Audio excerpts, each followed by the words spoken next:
Ada yang tahu penggalan lagu tersebut? Ya, lagu itu berjudul Kolam Susu karya Pak Yukusowo. Lagu ini menggambarkan tanah Indonesia yang subur dengan sumber daya alam yang melimpah. Apa itu sumber daya alam? Sumber daya alam adalah segala sesuatu yang berasal dari alam. Sumber daya alam digunakan manusia untuk memenuhi kebutuhan dan kesejahteraan hidupnya.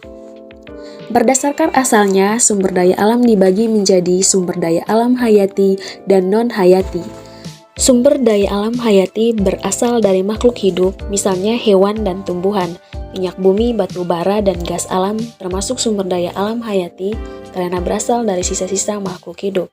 Sebaliknya, sumber daya alam non-hayati bukan berasal dari makhluk hidup, misalnya cahaya matahari, udara, dan tanah. Berdasarkan ketersediaannya di alam, sumber daya alam dibagi menjadi sumber daya alam yang dapat diperbarui dan tidak dapat diperbarui.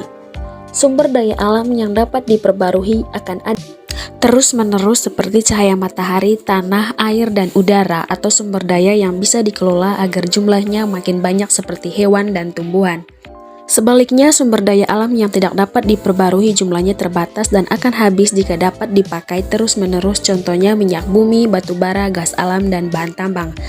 Sumber daya alam dapat dimanfaatkan untuk banyak kebutuhan kita loh. Bagian tumbuhan dan hewan dapat diolah sebagai bahan makanan, misalnya beras, daging, telur, ikan, kacang-kacangan, sayur, atau buah. Selain sebagai makanan, bagian tumbuhan dan hewan juga dapat diolah sebagai kain, contohnya kapas untuk kain katun, bolu domba untuk wol, kepompong ulat sutra untuk kain sutra, dan kulit sapi untuk jaket kulit. Beberapa jenis tumbuhan dapat dibuat sebagai jamu seperti jahe, kunyit, dan temulawak atau tanaman lidah buaya untuk perawatan rambut dan kulit.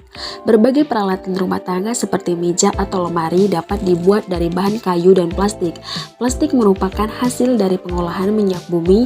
Alat masak dibuat dari aluminium yang tahan karat dan dapat menghantarkan panas.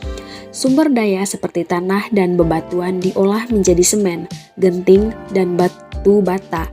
Bahan tambang seperti besi digunakan sebagai rangka utama bangunan, aluminium dan kayu digunakan sebagai kusen dan rangka atap. Keindahan pegunungan, sungai, atau lautan dapat dimanfaatkan sebagai tempat wisata, sumber daya alam sebagai sumber energi, terutama energi pembangkit listrik dan bahan bakar. Cahaya matahari, angin, dan air menjadi energi alternatif pembangkit listrik, sedangkan batu bata masih menjadi sumber energi utama karena murah. Minyak bumi dapat diolah menjadi bensin, solar, dan aftur. Beberapa jenis tumbuhan juga dapat diolah menjadi bioetanol dan biodiesel. Sumber daya alam perlu diolah terlebih dahulu untuk menghasilkan barang yang dapat dipakai atau dikonsumsi manusia.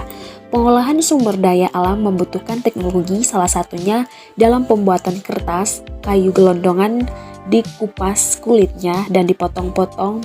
Potongan kayu dimasukkan ke dalam bigenser, dijadikan pulp atau bubur kertas dicampur dengan berbagai bahan lainnya.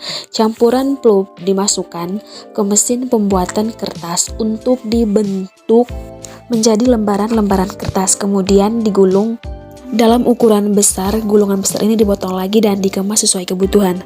Sumber daya alam harus dilestarikan agar tidak habis atau rusak. Banyak cara yang kita lakukan untuk melestarikan sumber daya alam. Hewan dan tumbuhan digunakan sebagai bahan pangan dapat diperbanyak dengan cara membuat peternakan, perikanan, atau perkebunan. Pelestarian hewan dan tumbuhan yang langka atau hampir punah dapat dilakukan dengan cara konservasi seperti membuat Taman Nasional Cakra Alam atau Suaka Marga Satwa. Hutan ditebang dengan sistem tebang pilih kemudian ditanam kembali.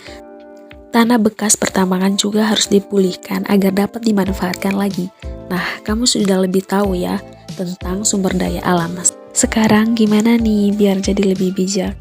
Pertama, pakailah sumber daya alam sesuai kebutuhan dan jangan berlebihan ya. Kedua, jangan lupa untuk memelihara lingkungan agar tidak tercemar. Caranya dengan tidak membuang sampah sembarangan, mendaur ulang sampah, dan mengurangi produksi sampah. Terakhir, sumber daya alam yang disediakan Tuhan untuk kita harus kita syukuri. Salah satu bentuk syukur kita adalah dengan menjaga dan melestarikan alam. Bagaimana urutan pengolahan kapas sehingga menjadi pakaian? Coba tulis jawabanmu di kolom komentar ya. Kalau kamu mau latihan soal tentang sumber daya alam, kunjungi website kejarcita.id atau download aplikasi Kejar Cita di Play Store. Kejar Cita, kejar ilmu, raih cita. Terima kasih, salam semangat, semoga sukses.